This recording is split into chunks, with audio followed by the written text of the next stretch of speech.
Hello dear students, this is the third class on complex number. So in the previous two classes we discussed about the basic definition of complex number, modulus and amplitude, polar form. In the second class of complex number we discussed about some geometrical interpretation about the addition of complex number, subtraction, and also some important relations and their geometrical interpretation in complex number. So today this is the third class of complex number, and today also we discuss about some geometric interpretation of multiplying a complex number by e to the power I alpha. That is, if a complex number is multiplied by a number e to the power I alpha, then what will be the result? That we will find out. So suppose z is equal to r e to the power I theta, Eulerian expression, is a complex number. R is the modulus and argument is given by theta. Then z into this e to the power I alpha, the multiplication of z by e to the power I alpha gives this. So what is the representation? Let us draw the Argand plane or Gaussian plane or the complex plane. This is the real axis, this is imaginary axis, this is the origin. So z represents this complex number. This, suppose this represents z. So z is r e to the power I theta. So this angle is theta in the anti-clockwise direction. And this is r. R is the distance of this complex number from O. That is, r is the modulus of the complex number. And if we multiply with e to the power I alpha, this is the position of, suppose this is p. P is the complex number z. And if we multiply with this e to the power I alpha, this is e to the power I alpha, and this angle is alpha, but modulus remains same. R, look at that, and this is the new position of P. So the new position of P is Q. Q is the position. The Q represents the complex number z e to the power I alpha. This is after the multiplication. So what does it represent? So z e to the power I alpha can be obtained by rotating the segment joining O and P through an angle alpha in the anti-clockwise direction. So this gives you the rotation of the complex number. This gives you the idea of the rotation of the complex number. That means a complex number, if multiplied by e to the power I alpha, a complex number, then that will give you some rotation of the complex number. So this gives you the idea of the rotation of the complex number, and also the meaning, the multiplication of a complex number by e to the power I alpha. Let us have another example of that. Suppose again we are drawing a complex plane or Argand plane, or it may be Gaussian plane, we can say. So this is your Argand plane or complex plane, and suppose this is the position of the complex number z. Okay, and z is given by r e to the power I theta, because r is the modulus of the complex number and theta is the angle, amplitude or argument of the complex number in anti-clockwise direction. So this is your modulus. Now what is the meaning of multiplying this complex number by iz? What is the meaning of multiplying this complex number by iz? I am just multiplying the complex number with I. Now what is the polar magnitude form of I? Polar representation. I can be written as 1 cos pi by 2, because cos pi by 2 is 0, plus I sin pi by 2. Okay, so this gives you, this is nothing but e to the power I pi by 2. This can be written as e to the power I pi by 2. So the angle is pi by 2 here. In the previous case the angle was alpha. Look at that, the angle was alpha. So P has rotated through an angle alpha. In this case the angle, the polar representation of I is e to the power I pi by 2 or cos pi by 2 plus I sin pi by 2. So the angle in this case is pi by 2. So the z should be rotated through an angle pi by 2 after the multiplication. So let us have the diagram now. No, it's not a straight line. Let us draw once again. Yeah, so this is the position of Iz, that is multiplying the complex number with I, and I, the polar form is I e to the power I pi by 2, and this angle is 90 degree, so it is rotated through an angle 90 degree. Again if we multiply this complex number with I, then the new position will be minus I square is minus, so this is the new position of Z, minus Z. You know that minus Z is reflection through origin, reflection through the origin, it will give you the position. So this is your Iz minus Z, Iz into Iz. So that again you are multiplying the complex number with I, so again it has rotated through an angle pi by 2. Once again if you are multiplying the complex number with pi by 2, I, that is I, again it will be rotated through an angle pi by 2, and the new position will be minus Iz. So this gives you the idea, and this is the reflection of Iz through origin. So this gives you the idea of rotation through an angle pi by 2 or through an angle theta, or the main concept of rotation, or the interpretation of multiplying a complex number e to the power I alpha. So I hope this is clear to you, what is the meaning of rotation or interpretation of multiplying a complex number by e to the power I alpha. Next, move to the next important theorem, that is De Moivre's theorem. This is very important in complex number. Look at that.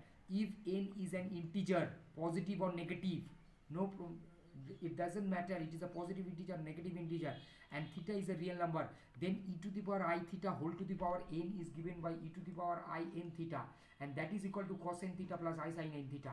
Okay, so if n is an integer, this is your De Moivre's theorem. This can be proved, so I am not going to prove to De Moivre's theorem in this video. So their proofs are there in every textbook. So if n is rational, positive or negative, then cos n theta plus I sin theta is one of the values of e to the power I theta whole to the power n. So look at that. If n is an integer, then e to the power I n theta is simply equal to cos n theta plus I sin n theta. But if n is rational, cos n theta plus I sin theta is one of the values of e to the power I theta whole to the power n. This is your famous De Moivre's theorem, and very important applications. We have a lot of problems we have in JEE mains and advanced using this theorem. So next we discuss the nth roots of unity. We'll take a help of this De Moivre's theorem. Suppose z to the power n equal to 1 is the equation, complex equation. How many roots are there of this equation? We know that fundamental theorem of algebra, we know that equation of nth degree has n roots. So in this case we have n roots also. Now look at that. 1 can be written as cos 0 plus I sin 0. This is the polar form of 1, cos 0 plus I sin 0, because sin 0 is 0 and cos 0 is 1. So we can write also 1 can be written as cos 2k pi plus I sin 2k pi, because 2k pi plus 0 is 0, 2k pi I sin 2k pi plus 0. So we can write this, and z equal to whole to the power 1 by n, this whole to the power 1 by n.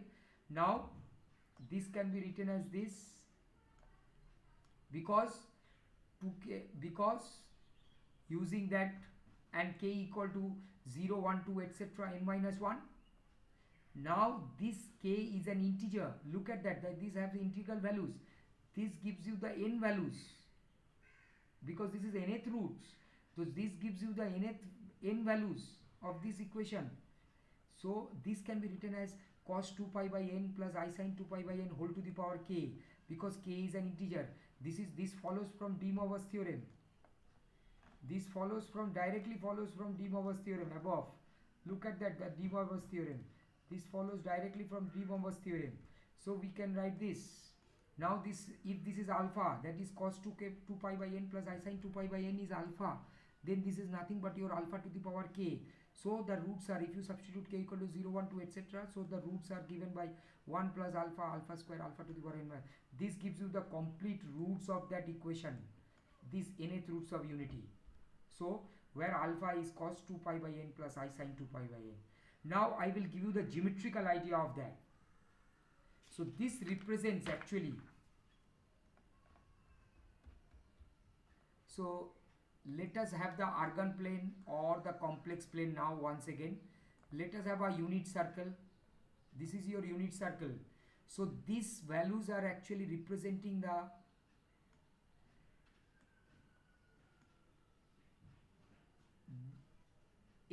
nth roots of unity are located at the vertices of a regular polygon of n sides inscribed in a unit circle having center at the origin. So this is your center, and suppose this is your 1, this is your alpha, this is your alpha square, and so on. This is your alpha cube, so on, and this is your alpha to the power dot dot dot, dot this etc., and this gives you alpha to the power n minus 1. So this gives you the nth roots, and just joining the vertices will give you a polygon, n-sided polygon, so on and so on. So this gives you the n-sided polygon inside a unit circle with O as center in the complex plane. This is your real axis, this is your imaginary axis, this representation in complex plane. So this gives you the roots are actually representing the vertices of a regular polygon of n sides inscribed in a unit circle having center at the origin, and 1 is the vertex on the positive real axis. So these are the roots, complete roots. I hope this gives you the idea of the position of the roots in the complex plane. Clear? Now what about the cube roots of unity? So I am talking about cube roots of unity, z cube. The roots are given by 1 omega and omega square, because if you solve this it will give you z equal to 1, and other values are given by these complex roots.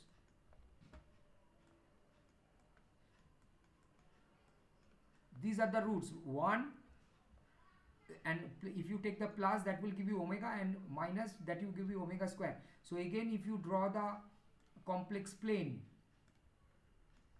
and a unit circle, this is your unit circle, this is your real axis, and this is your imaginary axis, and this is 1 of the vertices is, one of the root is 1, another one is omega, this is your omega, and this is your omega square. So joining it will give you the triangle.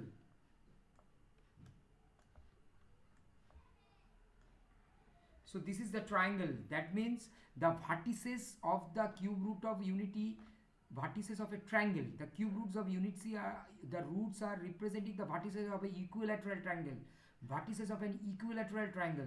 So what happened if it is a fourth root of unity, that is z4 is equal to 1, the roots are z is equal to plus minus 1 and plus minus I. What happened? Let's see in the diagram. Again we are drawing the complex plane, again we are drawing the unit circle in the complex plane. So this is the unit circle, the vertices 1, minus 1, I, this is your I, and this is your minus 1 I.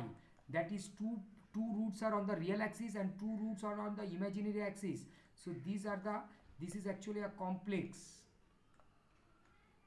in the complex plane. So this is actually the vertices of a square.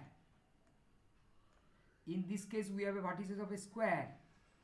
So roots are representing the vertices of a square and fourth roots of unity. In this case vertices of a triangle, cube roots of unity, 1 omega square, this is omega square, and in this case you have nth roots of unity, and that is from the polygon, n vertices, regular polygon of n sides, and that those vertices are represented by the roots. So this, I think this is clear to you, the picture, clear picture of nth roots of unity in case of complex number. Let's move to the last section of our discussion today. Some important locus by inspection. We want to describe some important locus. Suppose first representation is argument of z is equal to alpha. What does it represent? Represents a ray. So again we are drawing a complex plane, and this is the ray representing, this is your z is a complex number, and this is your origin O, this is real axis and this is imaginary axis. So argument of z is equal to alpha represent a ray. This is alpha starting at O and making alpha with the real axis. What is represented by the argument of z minus z naught is equal to alpha? So again if we draw a small diagram, this is your complex plane. So it is represented this. Suppose this is your z naught. This point is your z naught, a complex number, and this is your z, that is a line joining z and z naught, and this angle is alpha. So this represents a ray starting at z naught and making an angle alpha with the real axis. So that represents argument of z minus z naught equal to alpha. Now z1 z2 are two fixed points. Then what is represented by mod z minus z1 equal to mod z minus z2? It represents the perpendicular bisector of the segment joining A and B. So where is the perpendicular bisector? So let us draw the diagram here. Argand plane, and suppose this is your z1 and this is your z2. This point is your z2. So joining, yeah, so this is z, this represents z, okay, and this length is z1, z minus z1, and this length is z minus z2. This is your z2. So it represents perpendicular bisector of the segment joining A and B. So this represents perpendicular bisector. This perpendicular bisector is represented by this modulus z minus z1 equal to z minus z2. Clear? So this is the perpendicular bisector joining z1 and z2, and that is represented by mod this. Okay. Now if z1 and z2 are two fixed points and k greater than 0, k is positive and not equal to 1, then this represents a circle. This represents a circle. If k greater than 0, positive and not equal to 1, this ratio equal to k represents a circle. For k equal to 1, it represents 3. For k equal to 1, it represents the perpendicular bisector joining z1 and z2. As already we have drawn this is the diagram for perpendicular bisector. If mod z minus z1 plus mod z minus z2 is equal to k, then what does it represent? For k greater than mod z minus z2, it represents an ellipse. For mod z minus z2 greater than less than k, if k is greater than this, the distance. So let us draw the ellipse. This is your ellipse. This is the line joining the focus. So z1 and this is z2. So if k greater than this length, then it represents an ellipse. Okay. If k equal to z1 minus z2, it represents a segment joining z1 z2. Clear? Okay. If k equal to this distance, then it represents a segment joining z1 and z2. If k less than this modulus, then it does not represent any curve in the complex plane. Clear? So there are three cases of this. One, when k is greater than this, in that case it represents an ellipse. This is the diagram.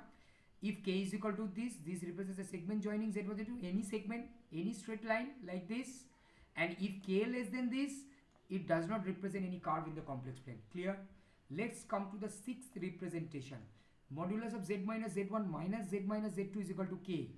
If k not equal to this, their difference segment represents a hyperbola. So let us draw the hyperbola. This is the hyperbola.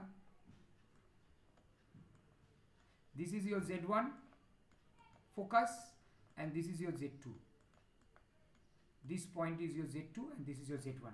So it represents the hyperbola. If k not equal to z1 minus z2 modulus, it represents a hyperbola, and this is the diagram. If k equal to modulus of z1 minus z2, in that case, then we can write this. So it represents a straight line joining Z1 and Z2 but excluding AB. Look at the diagram. Okay, so this is your A point. This is your A point. A point is Z1 and this is your B point. B point is Z2. So this is your direction. This is your direction but excluding this segment AB. That means if K equal to modulus of Z1 minus Z2, then it represents a straight line joining Z1 and Z2. Joining Z1 and Z2 but excluding this portion. This portion have been excluded. This represents a straight line but excluding AB. This portion, this whole straight line excluding this portion is represented by K equal to mod Z minus Z2. Last part. If modulus of Z minus Z1 square plus modulus of Z minus Z2 square equal to modulus of Z minus Z2 square, what does it represent? It represents, if Z1 Z2 be two fixed points, in this case it represents a circle with Z1 Z2 as the extremities of a diameter. Okay, it represents a circle. Let us draw the circle. This is the circle and A and B is the diameter. This is your diameter AB. A is Z1 and Z is represented here. So this is your semicircle. This AB and Z, this is your Z1 and this is your Z2. So it represents, if this is the expression, Z1 Z2 are two fixed points, then this expression represents a circle with Z1 Z2 as the extremities of a diameter. Clear? If this is the expression, then it represents a circle with AB as the diameter and Z is anywhere on the circumference of the circle. If argument of Z minus Z1 by Z minus Z2 is equal to alpha and Z1 Z2 be two fixed points and alpha is 0 to pi, then what does it represent? It represents, if 0 less than alpha less than pi and alpha not equal to pi by 2, then this expression represents a segment of the circle passing through A and B. Look at that. Just see the segment. I am drawing the segment here.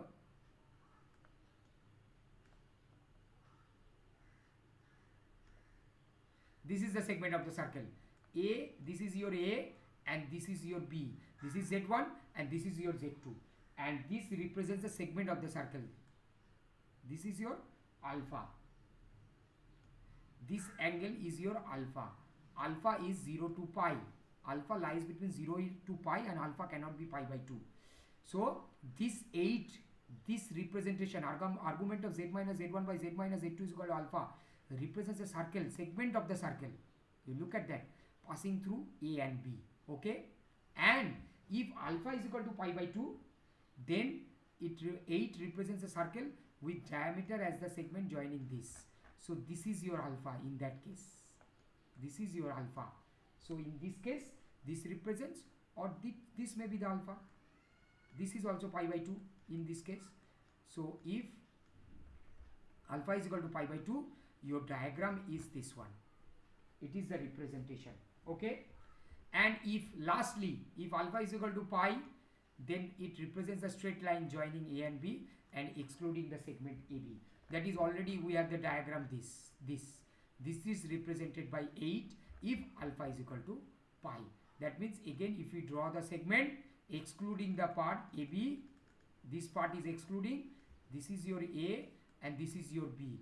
So this I am talking about this segment but excluding the segment this. If alpha is equal to 0, then 8 represents a segment joining A and B. Okay? Only a segment. This is your segment AB joining A and B. So this if it is alpha equal to 0. So this is our lecture up to this today. So I hope this complete journey of complex numbers through geometrical interpretation in the complex plane or Argand plane or Gaussian plane is very much clear to you, because I have done 3 videos till now in complex number. All the videos are explaining the geometrical interpretation of complex plane, complex number, different types of expressions, different types of interpretation, polar form, modulus, amplitude, addition, multiplication, their argument, all these phenomena. And you know that geometrical idea gives you the complete picture of any subject. So I hope through this video you will learn the complex number very well and solve the problems on JEE and mains and advanced. So dear student, all the best for your exams and all the best for your preparation. Thank you.